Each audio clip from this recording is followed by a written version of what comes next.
Bonjour et bienvenue. Aujourd'hui, on se penche sur un sujet fiscal crucial qui concerne toute personne ayant vendu un bien locatif en Israël ces dernières années.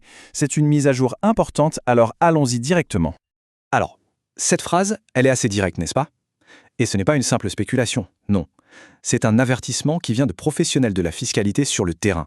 Les autorités fiscales israéliennes sont en train d'éplucher les transactions passées et elles cherchent quelque chose de bien précis. Et voilà le chiffre clé, 7 ans. Le fisc peut remonter jusqu'à 7 ans en arrière pour vérifier les déclarations de plus-value. Ça veut dire que même des ventes qu'on pensait classées, elles pourraient être réouvertes pour examen. Bon, mais alors, que cherchent-elles exactement, ces autorités? Toute l'affaire tourne autour d'une erreur de calcul très fréquente, une erreur qui peut coûter très très cher. Et tout ça est lié à un concept bien particulier, l'amortissement. En général, le calcul de la plus-value, on le connaît. C'est assez simple. On prend le prix de vente, on soustrait le prix d'achat et voilà, on a le profit sur lequel on est taxé. C'est la base. Logique, non? C'est justement là que les choses se corsent. Parce que pour un bien qui a été mis en location, cette formule toute simple, elle est en fait incomplète. Et c'est précisément ce point que les contrôles fiscaux actuels cherchent à débusquer. Et voici le mot magique, amortissement. Normalement, c'est une déduction qu'on peut appliquer chaque année sur ses revenus locatifs. Sauf que, et c'est ça le point crucial, au moment de la vente, la totalité de cet amortissement doit être réintégrée. Elle doit être ajoutée au profit. Et c'est là vraiment que se trouve le piège.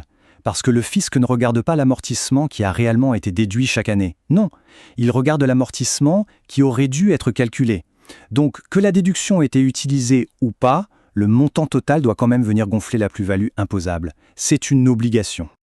Cette comparaison visuelle l'explique très bien. À gauche, on a le calcul standard, tout simple. Et à droite, le calcul correct pour un bien locatif. On voit bien comment le total de l'amortissement vient s'ajouter et, forcément, augmenter le profit qui sera taxé. La différence est énorme. Ok, maintenant qu'on a bien compris le problème, parlons des conséquences. Pourquoi est-ce si important de ne pas se tromper? Il faut bien comprendre qu'il ne s'agit pas d'une petite erreur administrative. Les enjeux sont bien plus élevés. Prenons un exemple chiffré pour que ce soit plus clair. Disons qu'on a une plus-value de base de 500 000 euros. C'est le calcul incorrect. Maintenant, si on ajoute un amortissement de 200 000 qui aurait dû être comptabilisé, la plus-value imposable passe d'un coup à 700 000 euros. L'impôt à payer sera donc calculé sur une base beaucoup plus importante. Et les conséquences de cette erreur ne sont pas à prendre à la légère. Les autorités fiscales israéliennes sont réputées pour être très strictes. Une déclaration jugée incorrecte peut facilement déclencher une enquête fiscale complète. Et qui dit enquête, dit souvent pénalité. Bon, face à ce risque, le but n'est pas de céder à la panique, mais plutôt d'agir de manière préventive. Alors voyons ensemble quel est le plan d'action pour s'assurer que tout est en ordre. En fait, c'est assez simple, ça se résume en 3 étapes. D'abord, il faut rassembler tous les documents, actes d'achat, baux, actes de vente, tout. Ensuite, il faut bien intégrer cette règle de calcul de l'amortissement, c'est non négociable. Et enfin, et c'est peut-être le plus important, ne pas hésiter à consulter un expert. Un conseiller fiscal saura comment naviguer dans ces eaux complexes. Le point essentiel à retenir, c'est celui-ci. Tenir des registres impeccables, ce n'est pas juste une bonne habitude, c'est une nécessité absolue.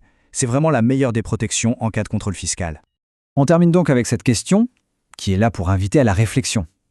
Le but n'est pas d'inquiéter, mais plutôt d'encourager la vérification. Une simple consultation avec un professionnel peut éviter de très grosses complications plus tard. La prudence est donc vraiment de mise.